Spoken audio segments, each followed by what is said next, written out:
అమ్మ పని చేస్తుంది వెళ్ళి హెల్ప్ చేద్దామని ఇంటెన్షనల్ గా చేసే వాళ్ళు ఎంతమంది? హానెస్ట్ గా చెప్పండి సార్. మనం పనులు ఎందుకు చేస్తాము? మమ్మీ వాళ్ళ మీద ప్రేమతో మంచిగా చేస్తాము. మన మమ్మీ వాళ్ళు సపోజ్ బయటకు వెళ్ళారనుకో, మా అమ్మ వచ్చేలోపు క్లీన్ చేసేయాలి, అన్ని చేసేయాలి, మంచిగా ఉండాలి ఇల్లంతా. మమ్మీ మనం మెచ్చుకుని ఏదో ఒకటి ఇస్తారు అనుకో. ఇల్లంతా చాలా క్లీన్గా ఉంది, గిన్నె దగ్గర గిన్నెలేంటి ఇలా తోమే, నాకు చాలా పెద్ద డబల్ పని చేసావు నువ్వు.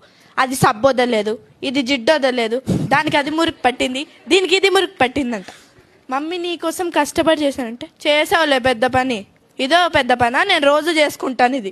మనకి అప్పుడు ఎలా ఉంటుంది? నెక్స్ట్ టైం పని చెయ్యాలా చేయొద్దా? చేయొద్దు అనిపిస్తుంది కదా. చాలా అసలు చేసిన పని బాగా చేసావు, ఇంకొంచెం మంచిగా చేస్తే బాగుంటుంది, కొంచెం నీట్గా తుడిస్తే బాగుంటుంది అంటే ఓకే నెక్స్ట్ టైం నుంచి ఇలా చేయాలి అలా చేయాలని మనకు ఐడియా వస్తుంది. అక్కడికే తిట్టేస్తే మనకి ఎలా ఉంటుంది సార్? మీరే చెప్పండి. నాకు నువ్వు ఇది చెప్తుంటే నాకు ఒక టీవీ యాంకర్ ఇంతకు ముందు మీరు వైరల్ వీడియో అసలు న్యూస్ చదవాలన్న మూడు ఉత్సాహం కూడా పోయిందని చెప్పి చూసారా?